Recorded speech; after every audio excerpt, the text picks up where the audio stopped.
welcome. Thank you for taking this time, this at a crucial moment in this process. Under President Zelensky's leadership, we have the conditions, the possibility of a just and lasting peace. But that requires a willing Russia. And the barbarism that we saw overnight, the attack on Kyiv, shows just how important it is that we stand with Ukraine during this difficult time, and that we create the conditions for this just and lasting peace and a true reconstruction. And I want to underscore something that has happened in recent weeks, is that the development of that possibility under your leadership, and also the prospect of true prosperity for the Ukrainian people. I'll just finish with one point on Canada. We've provided military assistance, further military assistance. We're announcing today further economic assistance for Ukraine, $2.5 billion worth of economic assistance that helps unlock financing from the IMF, from the World Bank, from the European Bank for Reconstruction and Development, to begin this process of rebuilding.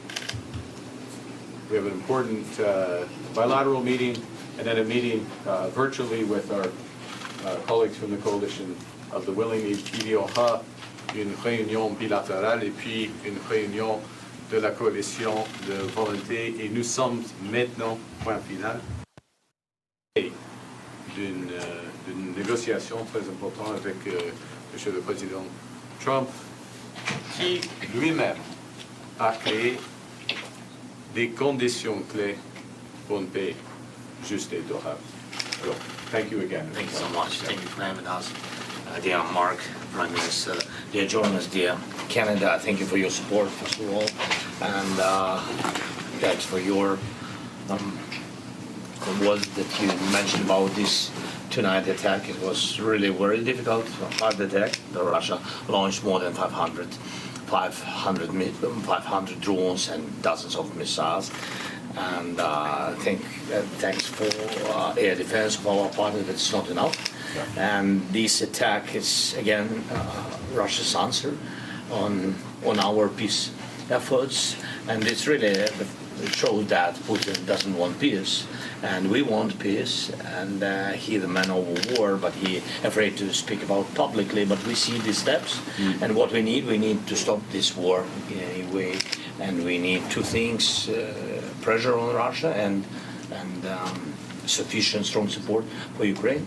We'll speak about it. We will speak about air defense, and it's really last weeks we had good steps in diplomacy, yes. But we can't live in illusion that it gives us possibility to have less air defense. With Russia, it doesn't work. So thank you very much, Mark, for this meeting. We will have bilateral, and as you said, we will join our European friends. And tomorrow I will have, I hope, very important and very constructive meeting with President Trump. Very good. Thank you. Thank you, everyone. Merci beaucoup. That was Mark Carney and Volodymyr Zelenskyy there speaking alongside each other in Halifax, Nova Scotia. Canada are bilingual countries, so hence the touch of French there in Mark Carney's comments. He welcomed the Ukrainian leader at what he said was a crucial moment in the process in building the conditions for a just and lasting peace. Mark Carney also decried what he called the barbarism overnight of the Russian attacks against Kyiv. He said it was important to stand with Ukraine, to work towards a true reconstruction and also true prosperity for the Ukrainian people. He talked about the fact that Canada's offered prior military assistance and also today announcing further economic assistance totaling $2.5 billion. We assume that's Canadian dollars.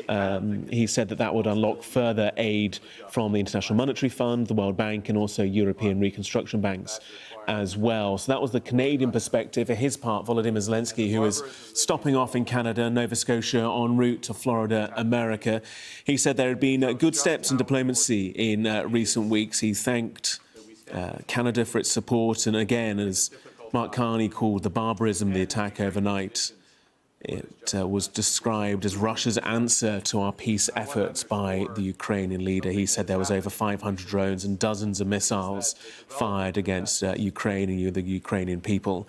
He said that Vladimir Putin doesn't want peace. He said that Ukraine does want peace and continued to talk, as he has done so repeatedly in recent months, and in many cases, if not years, about the need for air defences. That's been a key issue for Ukraine. That's been a key issue for Europe and also for the United States, of how to provide enough air defence capabilities. And as the war has progressed into a war of drone warfare, that's then also been the challenge of deploying multi-million-pound systems against drones that can often be produced for far, far less, and drones then that are also at times overwhelming those multi-million-pound, multi-billion-pound systems, if you look at them in their entirety across the state and the country of Ukraine. And Ukraine has kept it a kind of closely guarded secret as to where some of those systems are being deployed to best protect its key cities.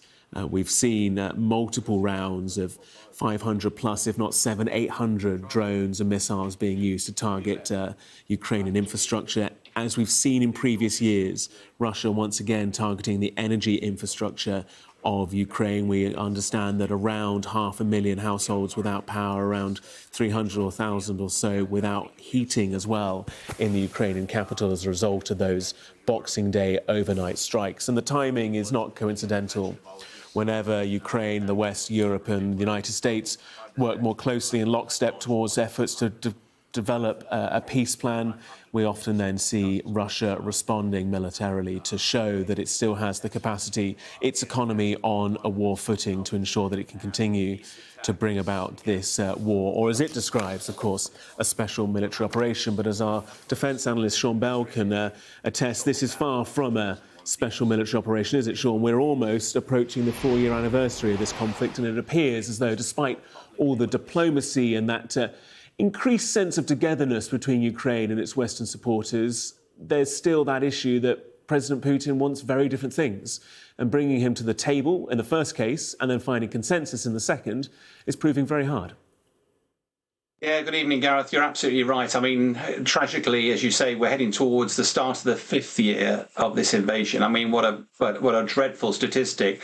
And in that time, you know, the NATO, one might have argued it's got closer, but I would argue that actually, from Putin's lens, it's actually looked more fragmented. We've got America. President Trump thought he'd be able to end this in a day. We're now nearly a year into his administration and still no closer. And every time we hear about these potential talks, we hear President Trump say in very positive terms, I think we're on the right way. But actually, at the moment, even MI6 said there's no evidence whatsoever that President Putin has any appetite whatsoever for negotiation at the moment. And it's still pretty clear that Putin is on the front foot in Ukraine, and he's going to continue unless either he's achieved his objectives or somehow he's forced to stop, whether economically or militarily. And the question for me is really, has President Trump got the appetite to use the leverage that he actually has to potentially force President Putin to the negotiating table? We'll have to wait and see. You say the leverage he actually has. What do you mean by that? I mean that, do you remember it wasn't that many weeks ago that President Trump was talking about letting Ukraine have Tomahawk cruise missiles? Why is that important? It's because Ukraine is about the 10th of the size of the economy as Russia. They have significantly fewer soldiers available. The one asymmetric advantage they've had is to be able to attack Russian energy infrastructure. Now, most of the Ukrainian weapons are relatively short range, so they've attacked very successfully oil and gas facilities relatively close to Ukraine-Russia border. Tomahawk missiles would open up the ability to target deep into Russia. And you recall that shortly after President Trump announced he was considering that, President Putin had a 3-hour conversation with him, phone conversation, after which President Trump seemed to lose the appetite for using those weapons. It's pretty clear they would be very effective at targeting the energy and therefore stopping the funding of Putin's war. That would make life very difficult for President Putin. So that's where the screw's got to be turned, is it? It's on the Russian economy rather than on the Russian military. Well, I think it's both sides. I mean, what's fascinating is these talks often. I mean, I do the Berlin talks, and I'd be fascinated to have been a fly on the wall for the European leaders, because so much this feels about keeping America in the fight, in the negotiation, rather than actually trying to find a solution for the war. President Trump's 28-point plan, you remember, felt very much like a surrender document. And there's no way Zelensky can accept that.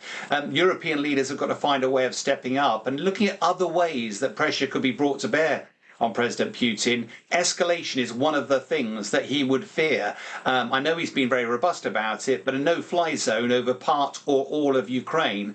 I know a lot of my Air Force colleagues would love the opportunity to help put some pressure on President Putin, plus long-range weapons. I'm not suggesting boots on the ground, but there are a number of ways that sanctions, why have we still got some in the bag and we're not using all of them? And I think the front four of Europe at the moment, particularly Poland, Germany, France and the UK, are looking at, if Ukraine was to fall, that would absolutely compromise European security. So everybody's got to step up to the plate, unless President Putin is brought to the negotiation table. There has to be a way to force him to do that. Otherwise, this could go on for another few years to come. Just thinking about Volodymyr Zelenskyy, ultimately, he would love the situation where he forces Russian troops out of all of his sovereign territory of Ukraine, that he reclaims Crimea, that he gets all the Western support and military assistance that he could possibly ask for and all the money that he could possibly ask for. That's, of course, the dream state. That's unfortunately not the reality. How important is it that he is seen, certainly by the White House and Washington, to be continuing to be collaborative in a conversation that he's probably not that keen on, about giving up territory or having frozen front lines or finding some concessions? How important is it that we don't get a repeat of what we saw almost a year ago approaching, of that beleaguered meeting on the 28th of February of 2025? Yeah, you're absolutely right, Gareth. But I think what we've got to be careful of, we've got to split two things up. One thing is what President Zelensky is prepared to do to bring the war to an end.